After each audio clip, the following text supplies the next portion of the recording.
You know, my hands have quite lost all sensation and movement and circulation. I feel like my hands are just like blackish purple. So maybe if you like hold them up a little. Ah! Well, I'm sure that will wear off. I think while I was hooked, I was like, You remember when I cracked open that recently deceased fellow's head like an overripe melon? I will never forget it. Well, there was a reason behind that. I'm glad to hear it. Just blah information. Okay. Perhaps we could balance a bucket of water over the door. Oh my so goodness. that when he enters, it falls on him, extinguishes the candle, and of course, that is the perfect moment for us to yell, surprise. Surprise. Well, I love hadn't it. thought of the surprise yelling, but he goes in there to get changed, fresh, dry clothes. Oh, because of the water. Because of the pail water. of water. Yes. Probably be the cleanest he's been in some time. Oh, We thought we'd put a bucket of water over the door so that when he enters, it falls on him and extinguishes the candle. At that point, and this is the really clever part, we will be waiting with firearms, and we will shoot him dead. So, kind of like a clown kind of trap. Yes. That's an oversimplification. I mean, maybe he'll just die of embarrassment. We were also wondering, perhaps there are other firearms. Oh, I just got it. I mean, not that the clown idea was... No. Well, if they're in a pit, that means that we're from an elevated position, more likely water, to hit the yeah. candle with a bucket of water. And also the horses will suffer, which will make Silas very happy. Yeah, you push open the door, a bucket falls onto your head. very good. There, and that is pretty much the only thing in this room. There's a pitcher with some brackish water in it, a bowl. Just a picture of some brackish water. Well, you just... Yeah, it seems to be pretty screwed in there. Like with or stuck on with glue or something. Ah, what? Really stuck on there. Dang. It doesn't appear to be supernaturally stuck on there. No, But, yeah. just I'm a weakling. Just stuck Yeah. on there. Let's use some kind of glue. Fine. Yeah. Okay. All right, never mind. I'm going to leave with my water trap carefully arranged. Would Silas be more afraid of glue, or would he find it as a better. good thing? It's better thing. Of course. He was a horse once. A shiver runs down your spine. I hear distant neighing. Just waiting until a bunch of flies tell me that there's some men coming. Cool. Yep. All right. Not a problem. That is in play. I think with this, if this trap succeeds, they will be suspicious. I would Do you know what that means? be. Nope. You don't know that. You're like, what? How did an owl get in here? At the head of it is a man on a horse, sitting kind of ramrod straight. He has like long grey hair and a full beard, and he's wearing this necklace with the patriarchal crucifix on it. And he's carrying the candle. You can see this. The candle is lit, and the black flame is unwavering as he rides. He's flanked by two hooded figures, also mounted, and they are pulling behind them a barred carriage. You hear a low male choir singing a madrigal. The harmonies seem to have more voices than there are people, and it's sort of distant, but it starts to build as they come closer. The chanting and the harmonizing voices get louder as they ride in. He looks around, and he looks directly at you, Silas. He looks up at you. Oh, damn it. Silas Flint. It's a extra. Long time since I've seen you. Not long enough. I was always disappointed in you, Silas. You had such potential. You threw it away in the pursuit of the life of a sinner. Now Boone was loyal, but Boone was weak. Certainly was. You're not weak, Silas. You've shown that many times. You're just misguided. I think that I could help you find what you're looking for if you just reconsidered my offer that I made to you all those years ago. I assume the Sin Eater is no longer with us. You assume correct. No matter. The Sin Eater just does the job when I'm not here. I'll be happy to absolve you of the grave sins you have committed, Silas. 2 successes, so the ghoul is blasted backwards down the stairs and takes a wound. Nice. Ricochets off the bar and lands in a Nice. heap of broken wood on the floor. Surprise. I get it eventually. But suddenly clouds like race in from every direction. The street is like plunged into a sort of twilight gloom. The sunlight dims. It's no brighter than it was just after sundown. A storm of biblical proportions whips up down the main street and starts to just absolutely hammer rain. Horse, and he runs into the saloon and he is going to try and attack you. Okay. Silas. I'm wondering if the plan is currently that I get killed and then they celebrate by going into the jail. Yeah, go in there for a nice drink. Yeah, exactly. Celebrate your well, death. that's Silas definitely. You can see under the hood now, there's all pale and clammy underneath, and just has a mouth that looks like an absolute nightmare of like gruesome teeth and gnashing jaws and bleeding gums. Not a fan. Yes, actually, you can see the rain is lashing the candle and the flame is not flickering at all. Yeah, we need to. Yeah. Bucket plan's gone straight out the window. Can't believe that didn't work. How are Henrietta and John reacting to this? Probably not well. I'd imagine not. They run out of the burned out pharmacy, and they start waving their hands like, hey, leave him alone. Out there, one of the ghouls like head whips around and he starts like, and he sort of starts lurching over towards them, and they start sort of trying to kite him round towards the deadfall trap. So that's them. He takes a single bullet out of a pouch on his belt, and he bows his head and he just goes, Silas Flint, into the bullet. Then he places the bullet into the chamber, snaps it back in. Name on it. That's not good. There is a bullet with your name on it loaded into Rackstraw's revolver. Right, and that's a bad thing, I assume. Who's to say? There's an indentation of like a crucifix with a second kind of shorter crossbar at the top of it, a patriarchal cross. It seems like something in... Beams. I mean, you could try giving it a whack. What's going on? Get us out of here! I'm trying.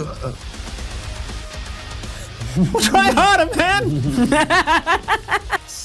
He does not notice. He blunders directly into the pitfall trap. The straw goes out from under him and he just like barrels forward into this pit. He falls down. Yeah, so the area where the pellets impact, black flame sort of just wreaths up in front of Rackstraw, and the bullets, they stop in midair and they just evaporate. Just away from him. And Rackstraw sort of turns his head and he sees you for the first time. He's not been paying attention. Howdy.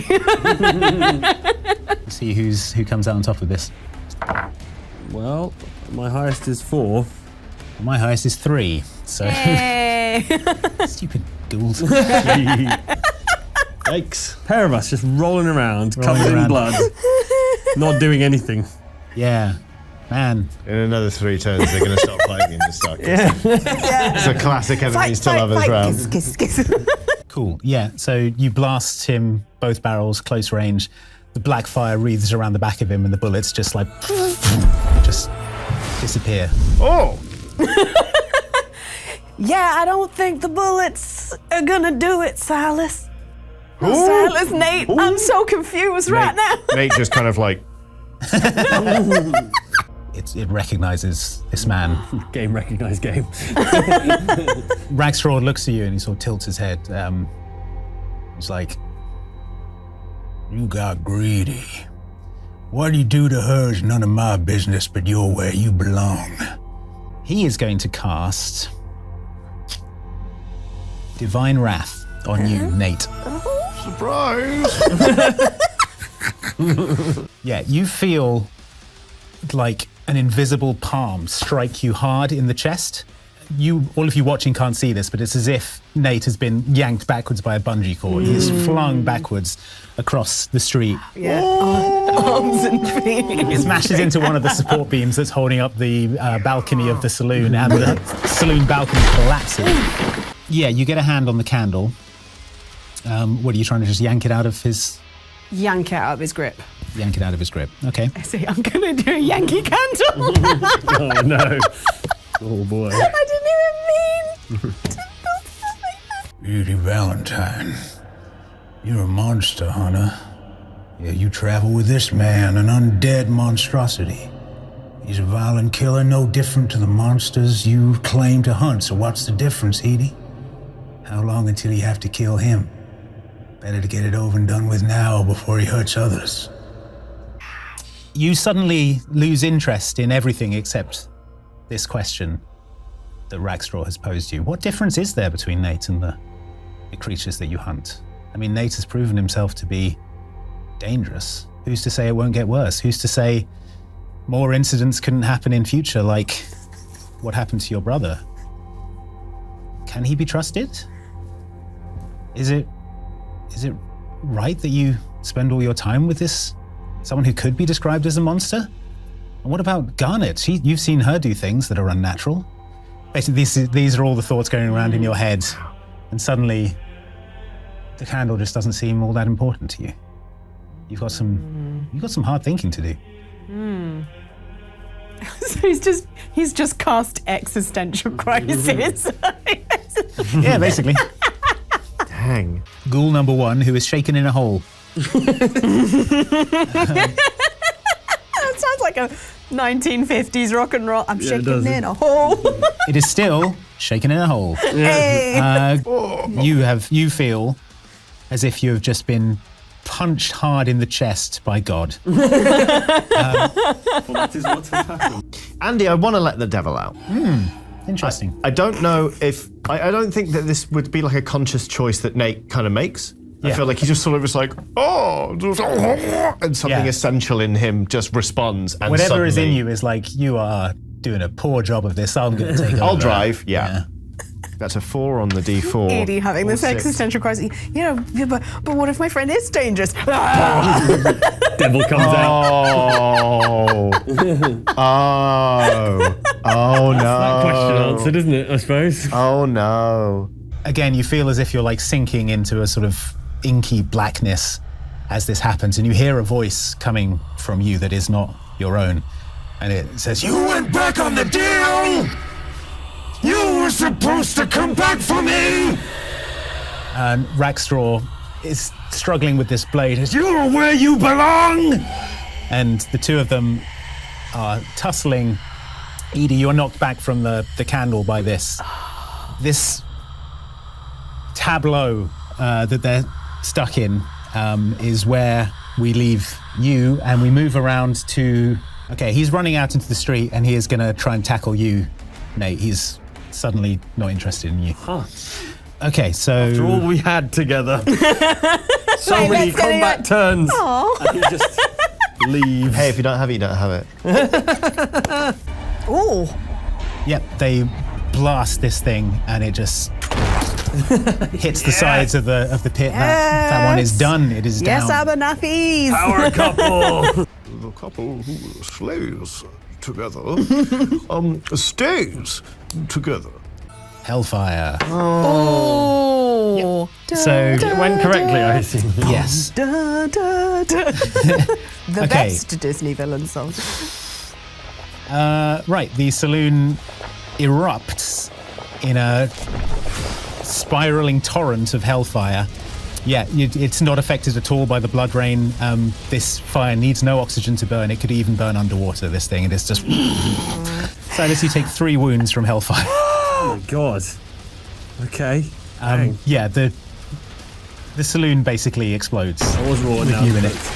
It just surges through like the movie Backdraft. Edie, you get struck by lightning. Oh boy. Okay. Oh, damn, that's spicy. That is spicy. That's a spicy lightning. Couple of real spicy combat rounds. Being You hit got by- hit by lightning. They gave you 2 wounds. I'm strong. We're built different in the bayou. Terrifying. Apparently so. Jeez. Okay. Wow. Yeah, the storm is becoming apocalyptic in the street. The floor is awash with what looks like blood. So it's a success. Yeah. Roll me some grappling damage. Grap dams. Yep, you grab the candle and yes, you yank it out of Rackstraw's hand. He is not happy about it. His look of sheer panic passes across his face.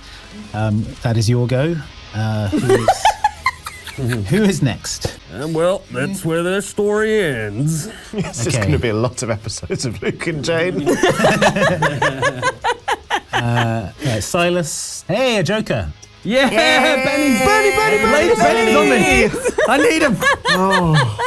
I'm going to stride a little closer. I'm going to put the shotgun right in his damn face. Okay, yeah, go for it. Do your shooting roll. Stands 2 ranges, point blank and miss. Yeah, exactly. Yeah. We'll see how it goes. 30 points. 30 points. damage. Okay, so Right in his face. yeah, that'll do it. Yeah, without the candle, his armor of God is no longer effective. He has a moment of horror just painted across his face. And then almost... No face. No, almost a slight look of relief, almost. You shoot him mortally. Features shift. He looks to the heavens in a Yeah, his features shift halfway across the... pleading way. The ground underneath you starts to sort of crack and rumble. Huge fissures start shooting out of the ground around Rackstraw. He looks to the heavens. He says, "No! I did everything you asked of me!" And he's looking to the heavens, but it is not the heavens that seem to answer his call. Oily orange light starts to pour out of the ground around you. It's Henrietta and John. They're like, oh no, what the hell? No, I think this is the last straw. Henrietta and John. Like, things seem fine. We're going to bounce. And they start running. I'm just a bit worried about the people in the...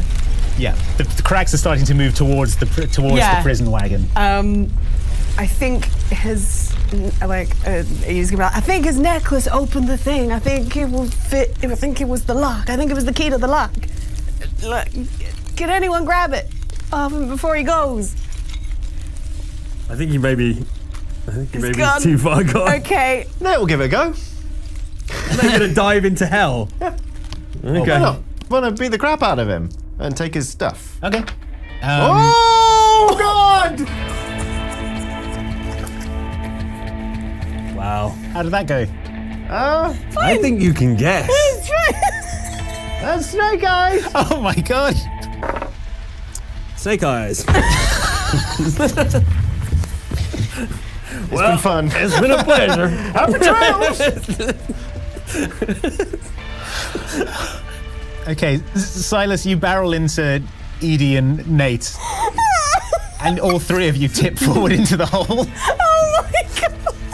What are you doing with the candle? What are you trying to Just do? like get us the hell out. Like get us the hell out of here. We need to.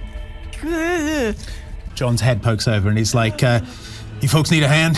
Yes, please. He throws a hand down and God. pulls you up out of the I go crevice. last because I'm sort of keeping the hands at bay. So Yeah, they're sort of like hissing and recoiling Yeah. from the candle. What the hell are you folks doing down there?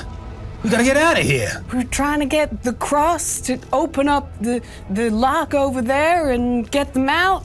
Like the one Boone wore. Yeah, Why don't we get Boone's? that's true. Boone had one around his neck. Far be it from me to suggest using horses, but could we move the horses with the carriage away from danger and then discuss this? Silas, I've never been more proud of you in all my life. And yeah, he like runs and gets some of the horses. Nate, your suspenders break from all the Exertion. on them, and your pants fall down. No! Oh! Yeah, I'm just in a stained union suit. Like this garment goes all the way down. Looking at the candle, you start to once again feel like you're falling through dark morass of black water.